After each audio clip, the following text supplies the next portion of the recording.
My name is Thomas Straub. I work here at Straub Brewery. I'd like to welcome you to Straub Brewery.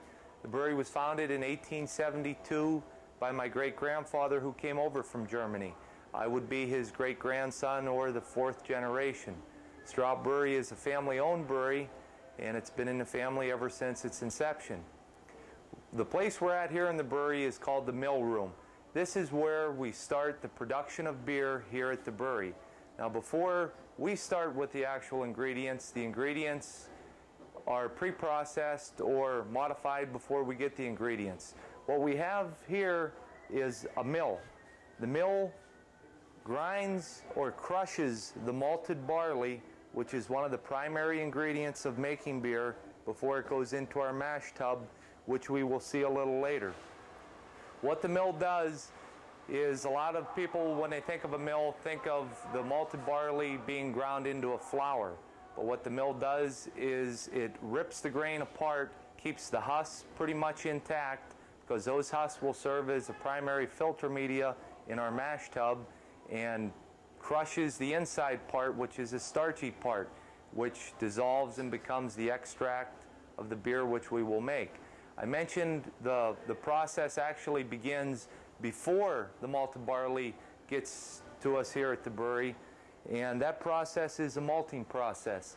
The malting process is a process where maltsters take selected barley and they malt it. And what the malting process is it's a process where they actually germinate the grain, and that germination of the grain modifies the starches and activates the enzymes, the natural enzymes in the malted barley, which will convert the starches to fermentable sugars in our mash tub.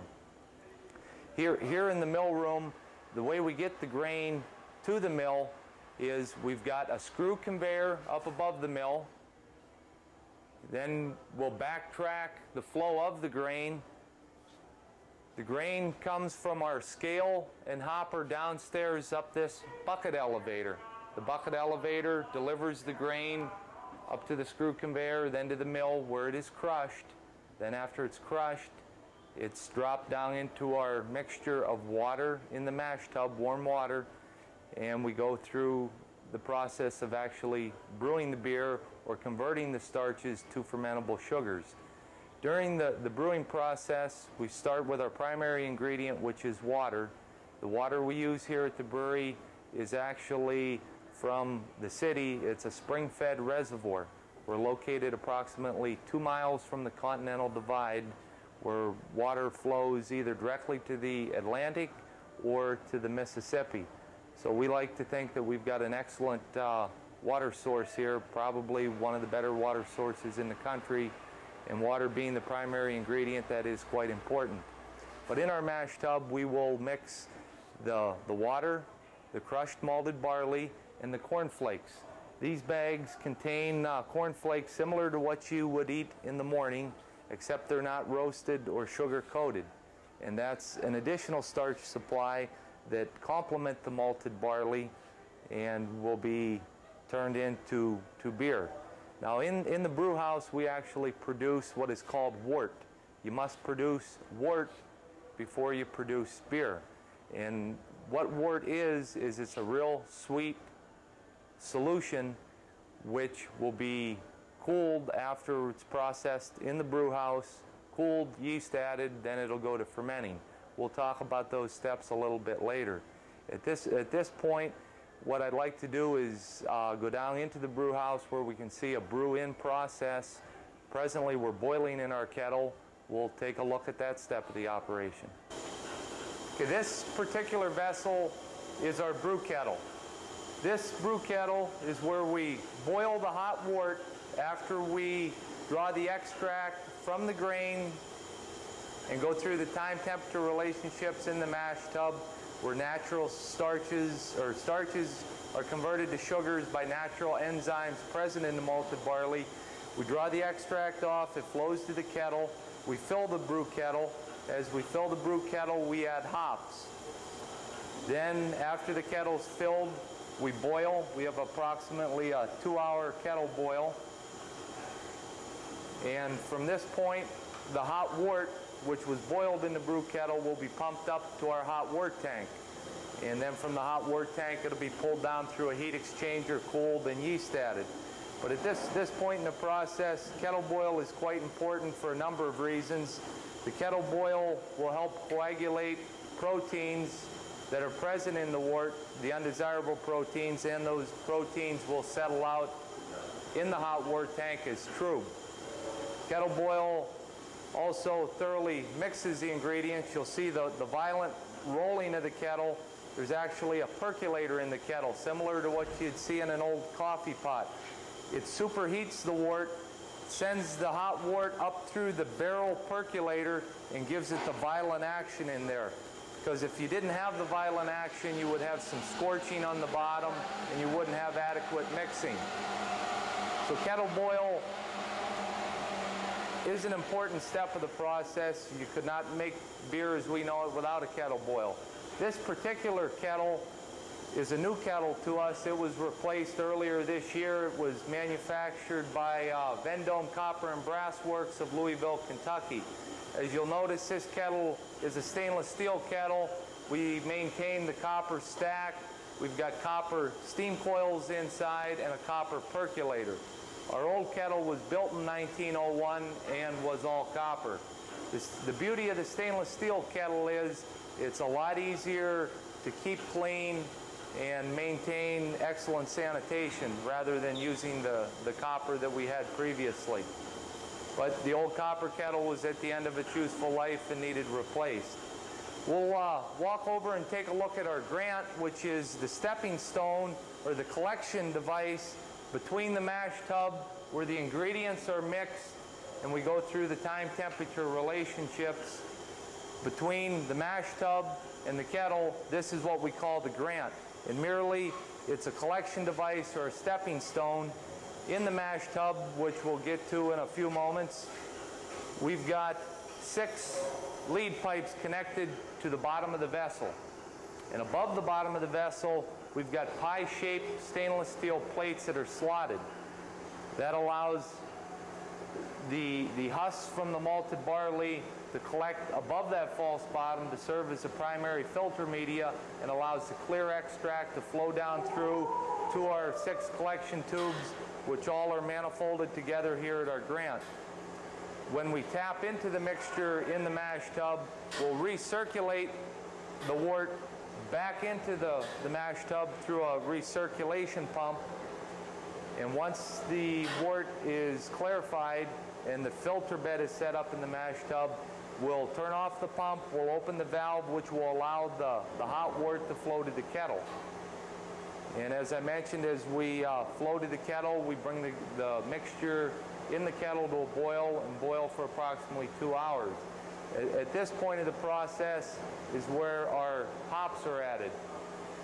Here in the jars, we've got 3 of the 4 primary ingredients, or I guess 3 of the 4 ingredients in general. This particular jar contains corn flakes, and corn flakes are similar to what you'd eat in the morning, except they're a little smaller. They're not roasted or sugar coated. These are added in the mash tub with the water and the crushed malted barley. This particular jar represents a sample of 6-row malted barley, and this barley is in the form as we get it. As I mentioned, in our mill, we will crush the malted barley to liberate the starches, which will eventually become the extract, which is the main component of the beer. And you'll see in our mash tub, when we take a look at it, what remains are the spent grains after we've leached out the extract, which becomes the beer. And in the 3rd jar, we've got hops. Now, this particular hops is how it would be harvested, the cones from the hops plant. And what this is the raw product. Years ago, all breweries used hops in this form, but it was somewhat unsanitary and hard to get a standardized product. So what the hops companies do now is they'll take the raw product and they'll concentrate it and give you an extract, and it's actually a canned product. which allows the brewer to have a standardized product. Years ago, you would get a truckload of hops, and the first week you would use the hops. It would be different than 6 months from then when you were running out of that shipment of hops. And it was tough to get a standardized product, so with modern technology, we now purchase an extract. At this point, we'll take a look at our mash tub. This particular vessel is our combination mash tub lauter tun. As you can see from the nameplate, the brewery was founded in 1872, and this particular vessel was fabricated and installed earlier this year in 1995. This vessel sits just below our mill, just below our mill room where our mill is located, where we crush the malted barley. And the malted barley and cornflakes are delivered down these two grain delivery chutes on the side of the vessel. One chute would be for the malted barley, the other chute would be for the cornflakes. Early in the morning, 4 a.m. when we start the brew, the foundation water will be in this vessel, will be set up from the previous day. As you can see now, the brewing process is primarily completed for today, and what remains in this vessel are a small amount of spent grains which the machine did not scrape out. From this point, during the brewing process itself, as I mentioned, the water, cornflakes, and malted barley are added, mixed together in this vessel. Natural enzymes present in the malted barley convert the starches to fermentable sugars. The extract is drawn through our grant, which is a stepping stone between the mash tub and the brew kettle, recirculated back to the mash tub until it runs completely clear. Then we allow that mixture to flow to the kettle where we boil the mixture. As you can see, a brewery takes advantage of gravity. With the mill room directly above the mash tub, gravity drops the grain into the mash tub. We take advantage of gravity from the mash tub to the grant, then from the grant to the kettle. As you can see, the mash tub is on this floor. The copper brew kettle is on the is below this mezzanine, and we take advantage of gravity there. Now, after the 2-hour boil in the kettle, the hot wort mixture is pumped up to the hot wort tank. Just a few minutes ago, we left the kettle boil downstairs in our brew house and advanced to the next part of the operation. After the 2-hour kettle boil has taken place, we pump the hot wort mixture up to our hot wort tank, where the coagulated proteins, or the proteins coagulated during kettle boil, will settle out. So at this point in the process, the hot wort is further clarified before we cool the wort and add the yeast. The hot wort tank is a stainless steel tank. It's a whirlpool type tank where the hot wort is pumped from the kettle. The entire contents of the kettle, which is approximately 145 barrels, is pumped up to the wort tank in a matter of about 25 to 30 minutes. And that's a pretty fast pumping rate. The hot wort comes up from the brew kettle through this line and is set up in a tangential manner which revolves the entire mass in the wort tank.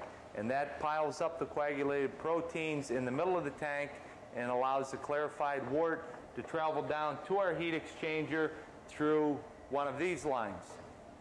So basically what a hot wort tank is it's a big settling tank. The hot wort will be drawn down through our heat exchanger. Our heat exchanger is real similar to what you'd see in a dairy, where we will cool the hot wort from approximately 190 degrees Fahrenheit down to approximately 55 degrees Fahrenheit.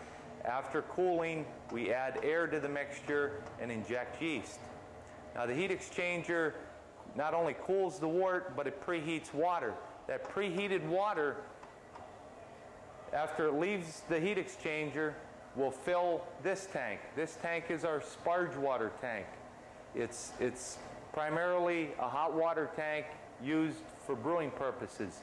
So during the process of cooling the hot wort from today's brew, we will preheat water for tomorrow's brew.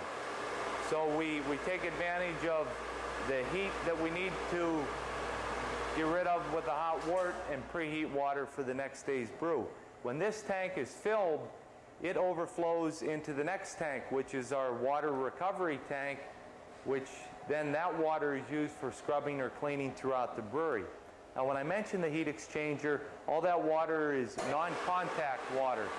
The water transverses in compartments next to the hot wort, but does not come in contact with it, so it's thoroughly, it's clean water to start with and it stays clean.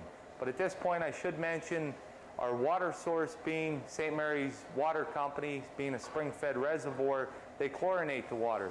Before we use that water for brewing purposes, we put it through our own filter. And our filter consists of anthracite, sand, gravel, and activated carbon. So basically, we neutralize or take out the chemicals that the water company puts into the water. So at this point, we should go down and take a look at the actual heat exchanger, our cooling room, where we cool the hot wort before it goes to fermenting. Here we are in the cooling room here at the brewery. This is where we cool the hot wort that we produced in our brew house, and at this room is the step the hot wort takes before it goes into fermenting. And let's stop and review what hot wort is.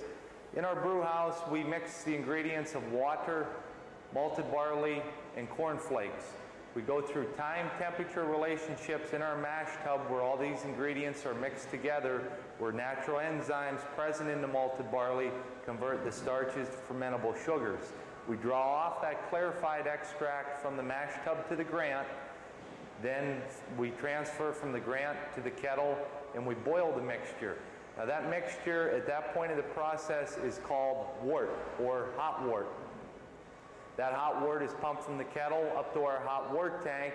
Then from the hot wort tank, we draw the hot wort or that hot mixture down through a pump and into our heat exchanger. Now our heat exchanger is the place that naturally the heat exchange takes place. We cool the hot wort from approximately 190 degrees Fahrenheit down to approximately 50 degrees Fahrenheit. And that heat exchange takes place in these two compartments. The first compartment is where the primary heat exchange takes place, where we cool the wort from 190 degrees down to about 80 degrees Fahrenheit. And during that process, the hot water, or the cold water, and the hot wort transverse in compartments right next to each other. And it's a totally enclosed compartment. It's all non-contact. And through that process, we heat up the water for the next day's brew. The cold wort transfers from the primary compartment to the secondary compartment. The secondary compartment gives it the final cooling. Now this compartment is a recirculated water source, which water will circulate through this compartment and through these two shell and tube heat exchangers. These heat exchangers are ammonia cooled, and the water is cooled through the use of ammonia as a refrigerant, and the water is constantly recirculated through that compartment of the heat exchanger. The heat exchanger cools the wort at a rate of approximately 1 barrel per minute, and 1 barrel represents 31 gallons. So it's a rather rapid process, and it works quite effectively, and we reuse the heat that was generated during kettle boil to preheat that water for the next day's brew. After cooling has taken place here in our heat exchanger, the cooled wort leaves the heat exchanger and heads towards the fermenting room, or one of the fermenting cellars where we'll be in fermenting for 1 week. Okay, after the heat exchange has taken place and we've added the yeast to the mixture, and now the mixture we call green beer, it goes to one of our fermenting tanks. This particular room is fermenting room A, which let's go in and take a look.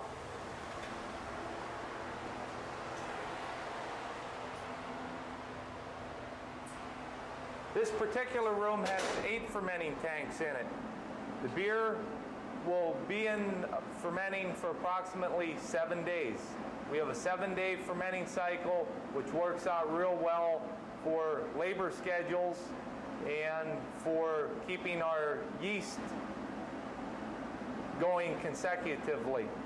What happens is, today, the brew we brewed today, we reclaimed yeast from the brew we did 7 days ago.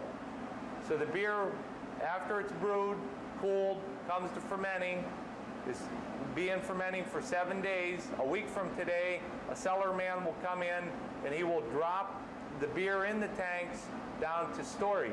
Our fermenting temperature is 50 degrees Fahrenheit.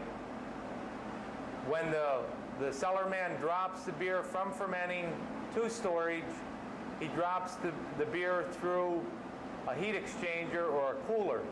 And at that point, he cools the beer from approximately 50 degrees Fahrenheit down to approximately 32 degrees Fahrenheit. After the 7-day fermenting cycle, the beer the fermenting has been completed and there is no more fermenting to take place. So what we would like to do is settle the yeast out to make the beer easier to filter. And that's part of the concept of chilling the beer down, sending it down through a heat exchanger. So we cool the beer down to 32 degrees upon dropping it down to storage, and what remains in these tanks is the yeast which we will use for that brew a week from today. So it's a real good cycle we have, works real well.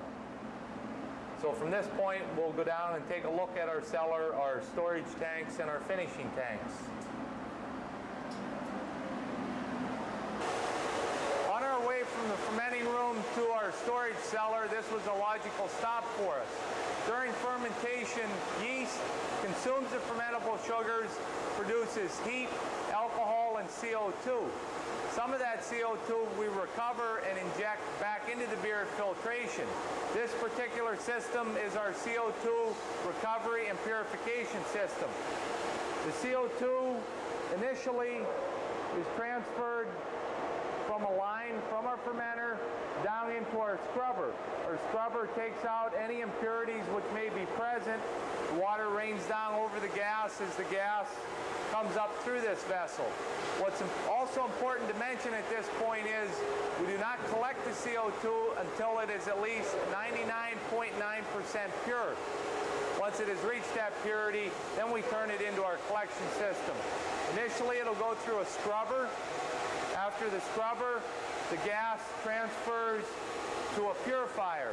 This purifier has some paint flaking off it because it is an activated carbon purifier, and that activated carbon must be regenerated approximately every month.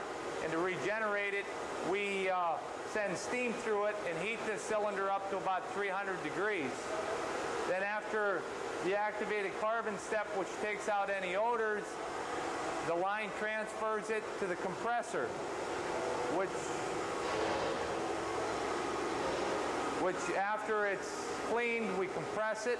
After it's compressed, it goes through one of these drying towers where we take out any moisture that may be present. Then after the gas has been dried, we store it as a gas in 7 storage tanks such as this, compressed to 150 psi. That CO2 that was produced during fermentation will be the same CO2 we inject into the beer at filtration. So at this point, I think it's important to go to our storage cellar and see the rest of the process.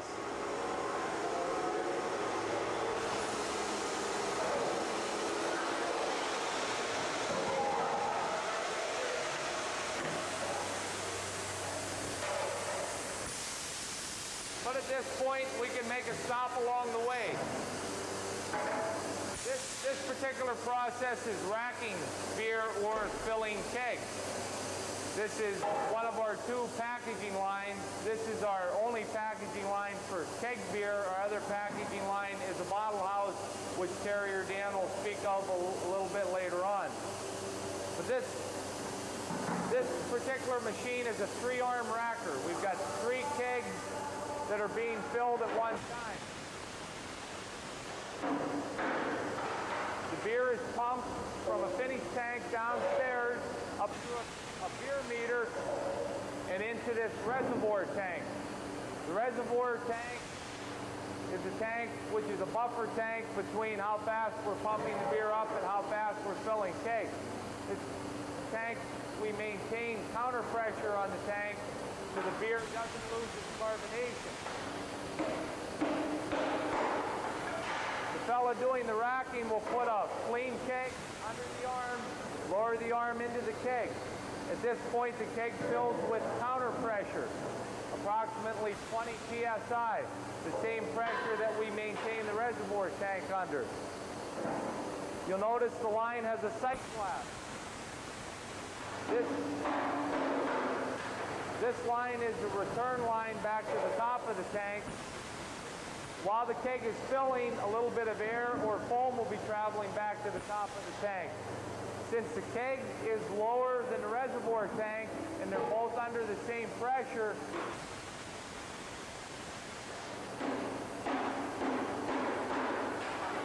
the beer seeks an equilibrium so the keg is being filled. Once the keg is filled, this sight glass will show a solid glass of beer. Then he'll know the keg is filled. He'll pick up a wooden bung out of the baskets here on the side and he'll hammer the bung into the keg. Now he's only got about 3 seconds to hammer the bung in the keg. If he misses it, he'll have a fountain of beer and a keg that will just need rewired and won't be able to be sold.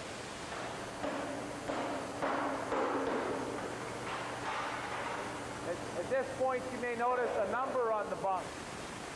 That number is the Julienne date. This today being the 265th day of the year.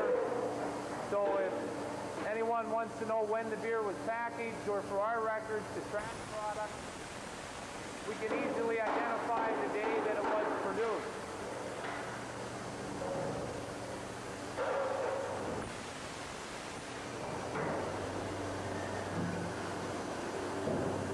As you can see, we're not only filling kegs, but right outside they're washing kegs and bringing kegs in to be filled.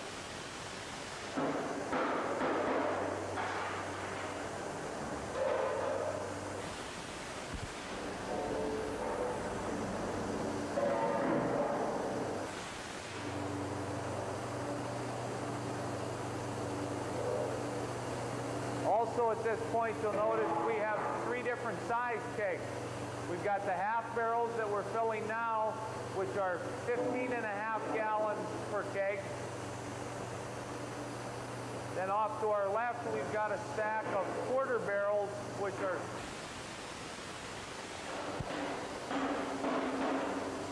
are 7.75 gallons. And then we've got a third package, which are the small kegs. Those are 8th barrel kegs. They hold 3.875 gallons. Primarily, those are for home use. Quarters are primarily also a home use package, and half barrels are primarily a tavern package.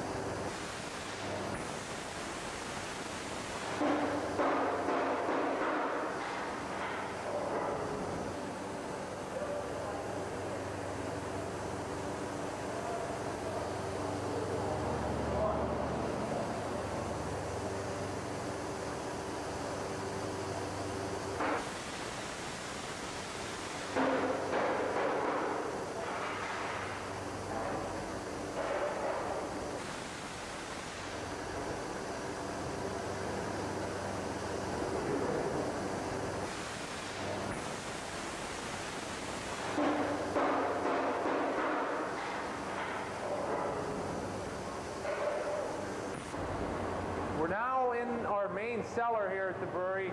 Our main cellar is where we have storage in one of our fermenting rooms. We'll step into our one of 3 fermenting rooms. This particular fermenting room is fermenting room C. These storage tanks, along with our main cellar, all the tanks were replaced in early 1993. These are stainless steel tanks. This particular particular room is a room we can use for either fermenting, finishing, or storage of beer. This particular room, we adjust the temperature and use the room for whichever purpose we need the tanks for. If we cross over through the door, we shift right into our main cellar. As we talked about earlier, our fermentation takes place in 7 days. After the 7 days, the fermented beer is dropped down to storage tanks. At that point, we call the beer brew storage. It still has yeast in it, although fermenting is completed. The beer is dropped from the fermenting tanks down through a cooler where we chill it to 32 degrees, stored in our storage tanks for approximately a time span of several days to a week. Then it goes through primary filtration. At that point, we place it into another storage tank where it sits for a time. Then after that time has elapsed, we filter it a second time and it goes to our finish tank. After the beer is in our finish tanks, after the 2 filtrations, then we bottle or rack it as soon as possible after that. If you'd like to follow me up through the cellar here where we have 8 storage tanks, we'll take a look at our cooler and our finish cellar.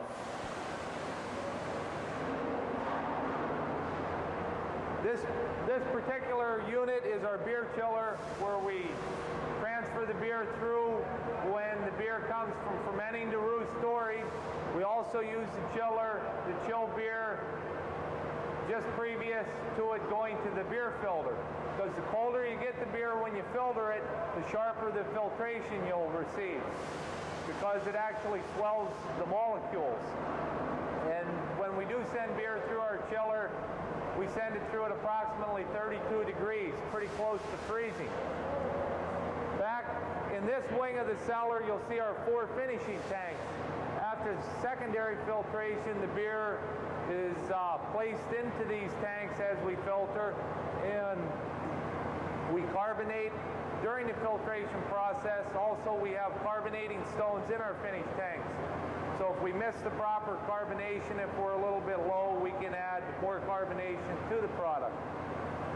But once the beer is filtered for the second time, we bottle or rack it as soon as possible after that. I think at this point we should go up and take a look at the filter room, which is just at the top of the steps.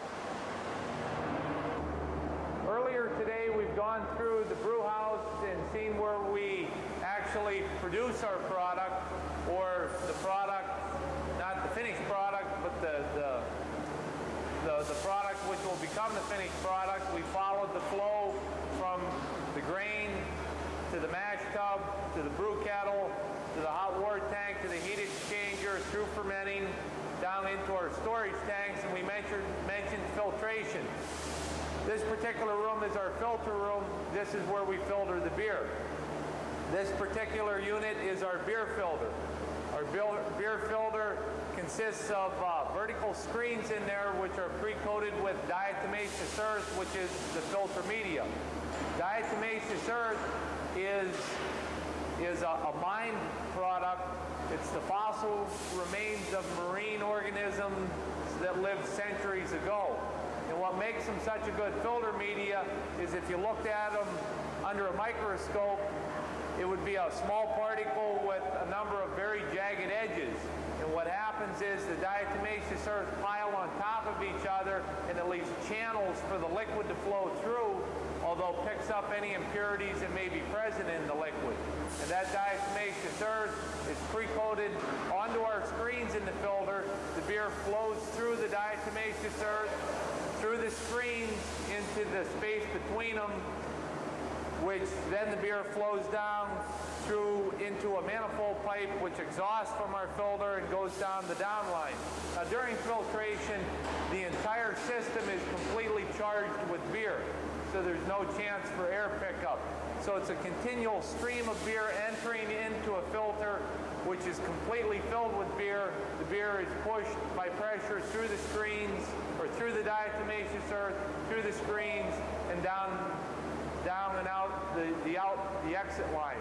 We do have some diatomaceous earth in here. I'd like to show you what it looks like. Remember, these are the fossil remains of marine organisms that lived centuries ago. It's real similar to the consistency of lime, although it's a dry powder. Now this mixture does not dissolve in the beer, but is rather put into suspension. And once it's in suspension, it collects on our screens, and what comes out of the filter is clarified beer. As I mentioned, the process here at the brewery involves a two-step filtration product, where we filter the beer once, goes to another storage tank where it sits for a time, then goes through secondary filtration. The first filtration is what we call rough filtering the beer. Though the beer is brilliant when it comes out, we still call it rough filtration. The second filtration is what we call polishing. At that point, we carbonate the beer to its desired levels, and it goes to a finish tank. Now, from the day the product is brewed to the day it's packaged is generally about 3 weeks. So it takes about 3 weeks from the day it's brewed till the day it's packaged, ready for the consumer. This is our wash house. In our wash house at the brewery is where we get our cooperage or our kegs back from taverns, distributors, and home trade customers. We pile the kegs back here in their respective piles, whether they be halves, quarters, or eighths. Then we have a special drill press where we debung them or take out the wooden bung that's used to seal the keg when the keg is filled. After we debung them, we rinse the stem, place them on the keg washer where they go through a series of hot water and cold water sprays. They're discharged from the other end and inspected, and then from there placed into our racking room where they're filled. At this point, we'll run one of the kegs through the process.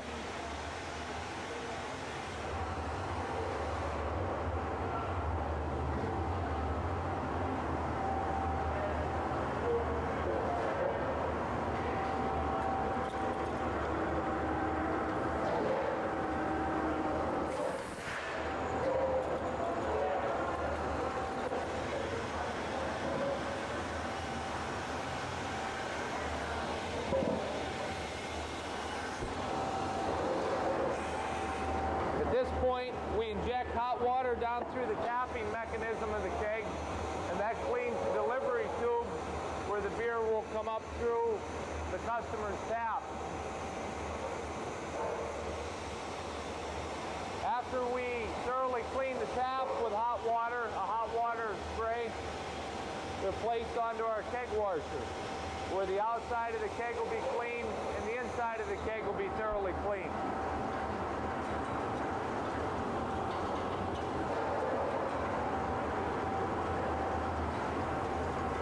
At this point, I should have a pair of gloves on because the kegs are oftentimes quite hot.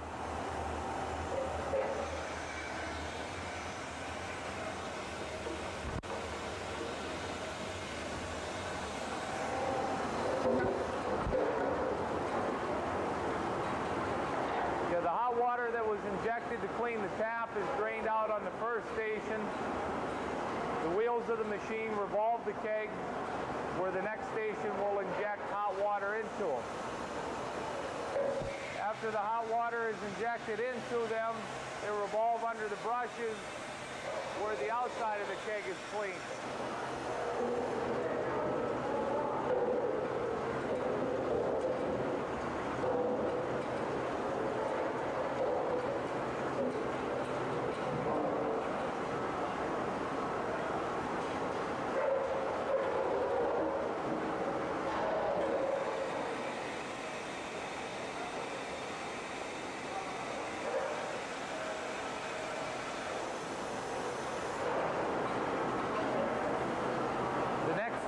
Centers the fill hole in the keg at the dead bottom of the keg to set it up for the hot water rinse, the cold water rinse. Then they drain. Then the fella inspects the keg to make sure it was in fact thoroughly cleaned, and we'll fill the keg.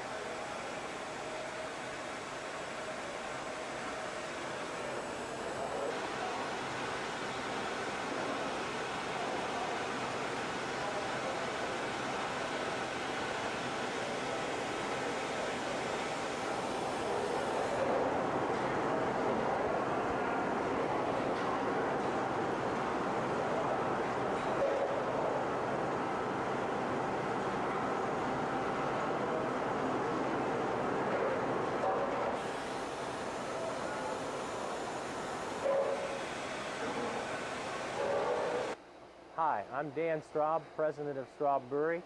I'd like to welcome you to our bottle house facility, and now I would like to show you the packages, what we use, and where they're going to from here. This is our throwaway NR bottle, which we received from Brockway Glass. We're going to show you around the bottle house facility next and show you exactly where the bottles are used and how they're used. This is where we're starting our bottle rinsing.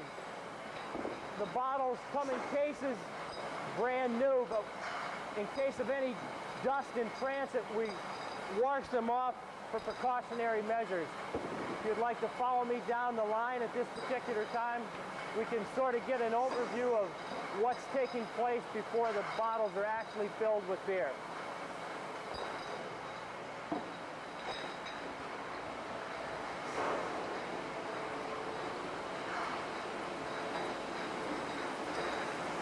You see ahead of me here is our bottle rinser, where you can obviously see that they're getting rinsed out very thoroughly. You'll notice they're being twisted and then drained and then set right side up again as it comes out the other side.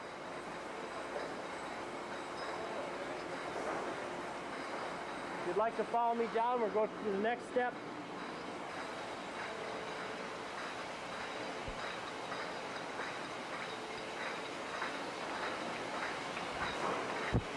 Today we're running our throwaway package, our 12-ounce non-returnable green bottle. We're running the light beer today, but I just turned this magnifying glass on to show you where our returnable bottles are being inspected. We're not running the returnables at the present time, but you get an idea of these returnables are being checked at this particular station for chips, cracks, or any foreign material that may be in the bottle. As we proceed down the line after the filling, we will see another inspection station where the bottles are second inspected after they have been filled. We're going to proceed down the line to our bottle filler at the present time.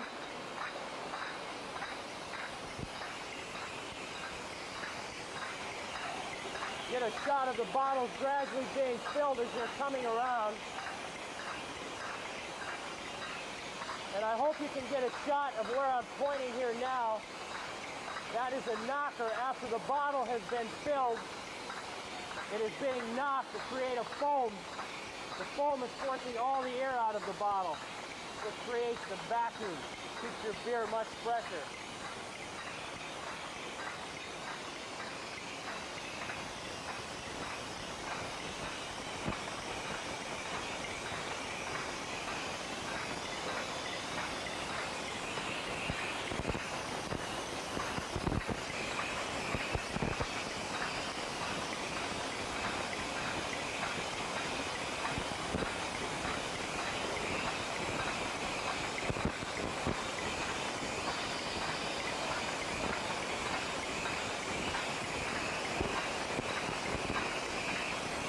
I'd now like to proceed on. You can see after the bottles have been capped, they're being rinsed. This would be our second inspection station for the returnable bottles. Any rejects due to short fills or cracks that weren't picked up at the first station or cracks during the bottling process would automatically be pulled off at this particular point.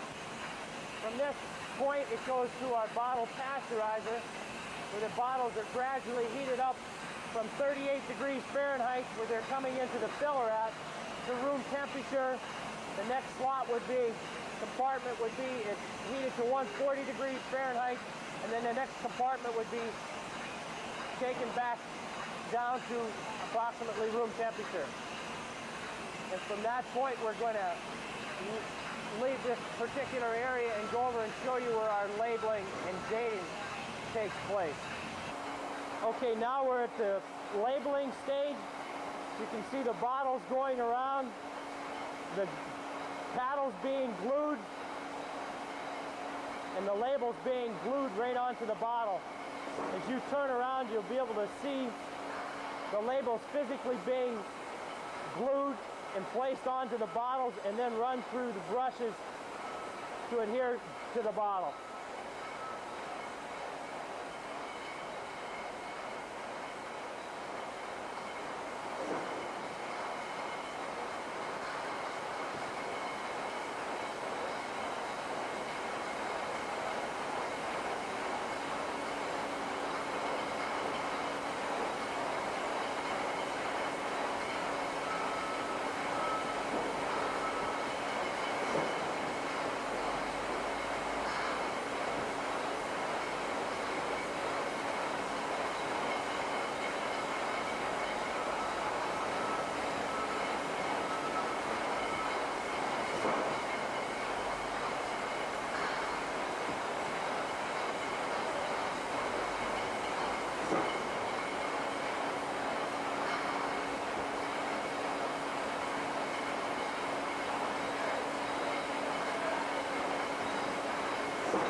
I would like to show you where the date is being placed on each bottle of beer.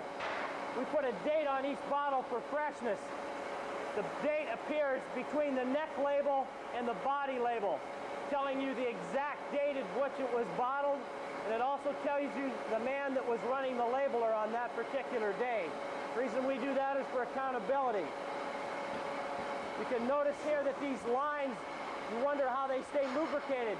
We use a soap suds to lubricate the line so we don't have any grease that could possibly get someone's clothing dirty.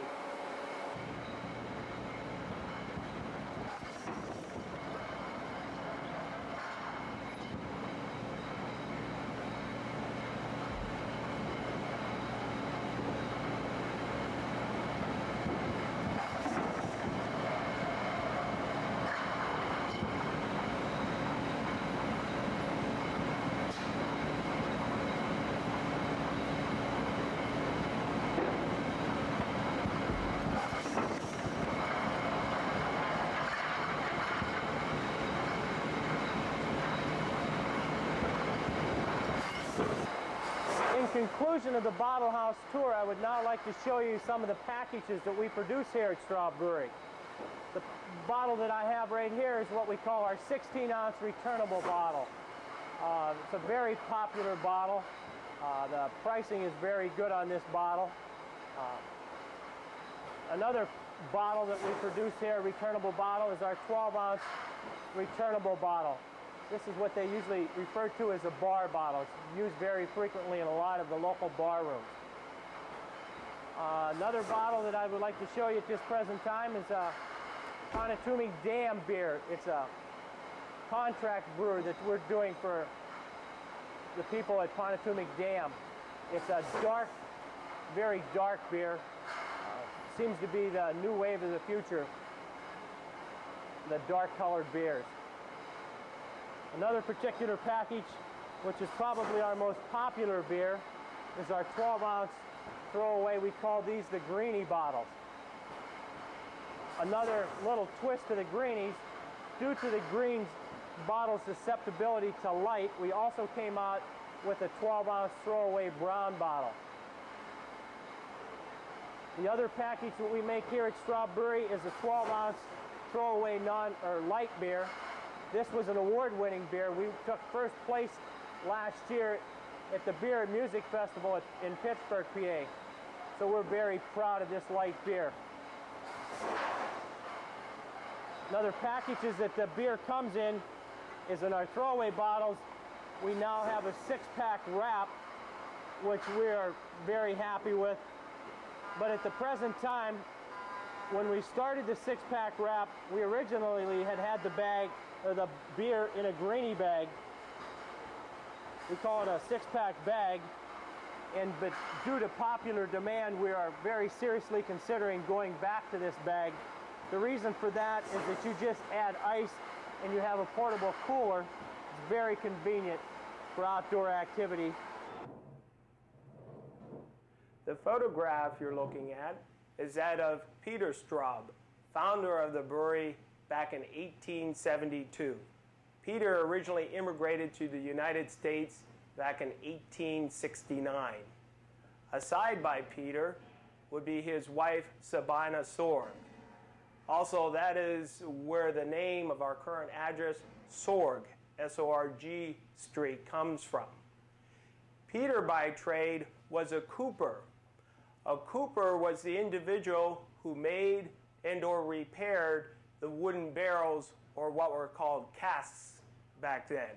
Those are the casks that we were referring to that Peter made back in his hometown of Felldorf, Württemberg, Germany, before coming to the United States. The Eternal Tap is Straub Brewery's hospitality. The Eternal Tap is open to all our visitors and guests, 21 years of age, of course.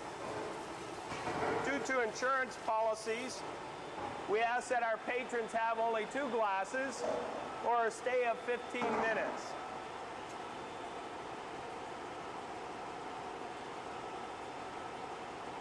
I'd like to take this opportunity and thank you for visiting with us here at Straub Brewery, again, St. Mary's, Pennsylvania. To your good health and good fortune.